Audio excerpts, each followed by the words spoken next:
Well, I think the first thing one needs to say to new patients is to make sure that they don't have prostate cancer. Lots of men are unusually worried about that, and they can be very reassured. And the second thing is to tell patients what's normal.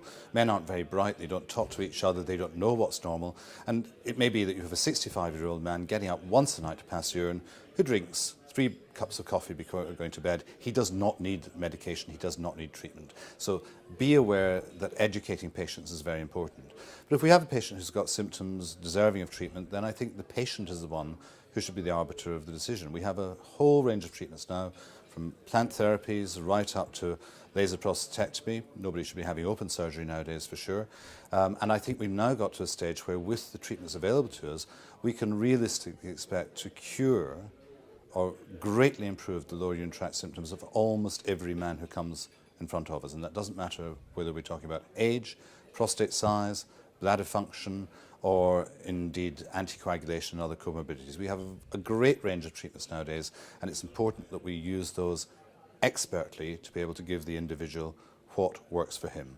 There will be some patients who must have an operation, but those are very, very few in number, and by and large we should present the patient with the evidence for the different treatments, and I think most patients are clever enough then to choose themselves.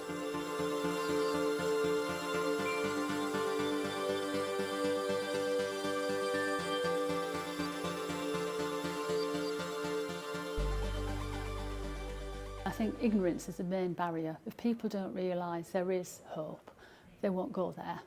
Whether you're seeing a male or a female clinician, they will have heard other people talk to them about the problem, and it's having empathy that you want. And ideally in primary care, you've got to know your GP well, or the nurse in the practice.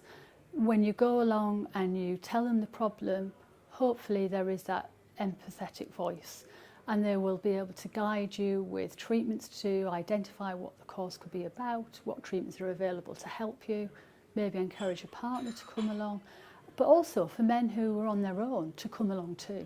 It's not always just for people with partners.